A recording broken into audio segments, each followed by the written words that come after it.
영화 예고편에서 이 모습이 등장하면서 많은 사람들은 라그나로크와 눈킹 토르에 관심을 가지게 되었고 관련된 정보들을 찾아보기 시작했습니다. 하지만 토르 라그나로크가 북고 신화를 기반으로 만들어졌기 때문에 정보의 홍수 속에서 필요한 정보만을 찾아내는 건 쉬운 일이 아니죠. 그리고 찾았다고 해도 이게 맞는 정보인지 아닌지 참 아리송할 때가 많습니다. 그래서 오늘은 그런 분들을 위해서 신화 속에 등장하는 라그나로크와 마블 코믹스에서 그려지는 라그나로크, 그리고 눈킹 토르가 나오게 된 배경들을 정리해봤습니다. 따라서 라그나로크와 눈킹 토르가 궁금하셨던 분들은 이 방송을 통해 그동안의 궁금증을 조금이나마 해결해 보시길 바랍니다. 라그나로크는 노르드의 말세 신화로 북고 신화의 신들이 멸망하고 세상이 완전히 파멸되는 이야기를 담고 있는데요. 모든 종말론이 그렇듯 라그나로크도 몰락의 전조현상이 일어나게 됩니다. 먼저 3년간 단 한 번도 끝나지 않는 극심한 추위와 기근이 찾아오고 곧이어 근친상간과 불륜, 골육 상쟁이 온 세상에 만연하게 되죠. 그리고 태양과 달이 탄생했을 때부터 그들을 뒤쫓던 늑대 하티와 스콜이 드디어 태양의 여신인 솔과 달의 신 마니를 집어삼키면서 세상은 영원한 암흑으로 물들고 곧이어 요툰헤임의 붉은 수탉 푸잘라와 아스가르드의 황금빛 수탉 굴린 캄비, 검붉은 빛의 이름 모를 수탉이 헤레임에서 울기 시작하며 지옥의 개 가르미, 그리파 헬리르 동굴 앞에서 깊고 긴 울부짖음을 내뱉으면서 속박에서 풀려나게 되죠. 그리고 동물들의 울음을 시작으로 무스펠헤임에 있는 거인들이 일제히 일어나고 바랄라에서는 아스가르드의 전사들이 소집되며 얼마 후 그동안 속박되었던 존재들인 노키아, 헬, 펜리르, 요르 문간드가 풀려나면서 세상은 본격적으로 파괴되기 시작합니다. 거대한 늑대인 펠리르는 지상과 하늘을 삼켜버리고 요르 문간드는 온 세상에 도끼를 가득 채우고 헬과 로키는 지옥의 군단을, 무스펠하임의 왕인 수루트는 불타는 검을 들고 진격해오죠. 그리고 얼마 후 오딘은 펠리르에게 잡아먹히고 토르는 요르 문간드를 쓰러뜨리지만 독에 중독되면서 9걸음을 뗀 뒤 장렬한 죽음을 맞이하게 됩니다. 그리고 모든 신들이 죽임을 당한 후 슈루트의 불타는 칼이 9세계를 지탱하고 있던 위그라드시를 불태우면서 결국 세상은 바다에 잠기면서 완전히 멸망해 버립니다. 하지만 얼마 후 바다에서 새로운 육지가 떠오르고 해와 달이 다시 태어나면서 살아남은 두 명의 남녀는 저승에서 살아 돌아온 발두르와 함께 새로운 인간 세상을 구축하게 되죠. 이게 바로 라그나로크, 즉 북고 신화에서 그려지는 종말론입니다. 그리고 마블 코믹스는 라그나로크 신화를 이용해서 그들만의 독특한 세계관을 창조했는데요. 그 이야기는 이렇습니다.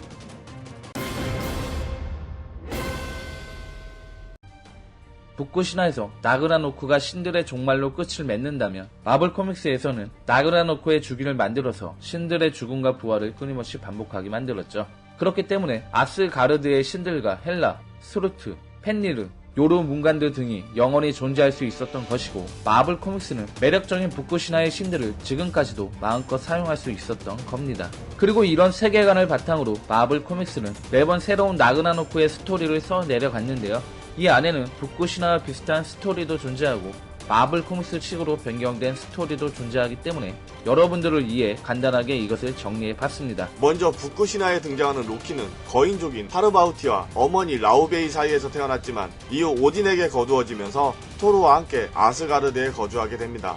그리고 얼마 후 로키는 그의 첫 부인인 앙그르보다의 심장을 먹고 스스로 3명의 자식을 낳았는데요. 그들이 바로 늑대의 모습을 하고 있는 펠리르와 뱀의 형상을 하고 있는 요르문간드, 차가운 서리로 뒤덮여 있는 헬이죠. 하지만 오딘은 장차 이 삼형제가 큰 재앙을 가져올 것이라는 예언을 믿고 요르문간드를 바닷속 깊은 곳에 던져버리고 헬을 죽음의 나라인 니플헤임에 던져버리는데요. 황당하게도 요르문간드는 죽기는커녕 점점 몸집을 키워나가 9세계를 지탱하고 있는 위그라드시를 감싸 안으면서 세계 뱀, 미드가르드 뱀이라는 별명을 얻게 되었으며 헬은 저승과 죽은 자를 통치하는 여왕이 되었죠. 그리고 펜리르는 신들의 손에 키워지다가 예언이 두려웠던 신들이 그를 속여 족쇄를 채움으로써 세상의 종말이 올 때까지 끊임없이 고통받는 처지로 전락하게 됩니다. 그렇기 때문에 신들은 라그나로크가 일어났을 때 그들이 버렸던 존재들에게 비참하게 학살을 당했던 것으로, 어찌 보면 이것은 신들이 예언을 앞당긴 결과이자 인과응보가 아닐까요?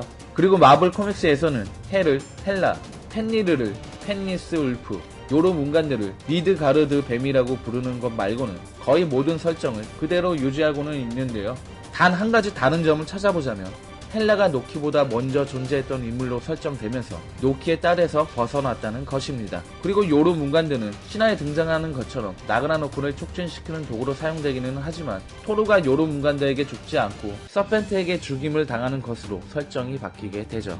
참고로 서펜트는 공포를 흡수해서 강대한 힘을 얻는 존재로 동생 오딘과 함께 아스가르드를 지키는 신이었는데요. 언제부터인가 서펜트가 더욱 강력한 힘을 얻기 위해서 세상을 공포로 몰아넣자 그는 결국 오딘에게 봉인되어 버립니다. 그리고 많은 세월이 흘러 서펜트가 봉인에서 깨어나자 오딘은 그를 두려워하며 아스가르드로 숨어버렸는데요. 이때 인간들을 지키겠다고 홀로 나선 토르가 그와 싸우다가 장렬한 죽음을 맞이하게 됩니다. 물론 북구 신화와 똑같이 9발자국을 걸은 후에 말이죠.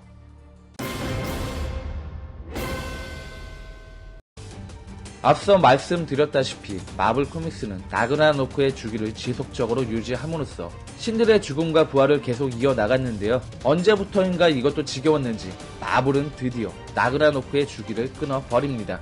그리고 이때 등장하는 존재가 바로 룬킹 토르죠.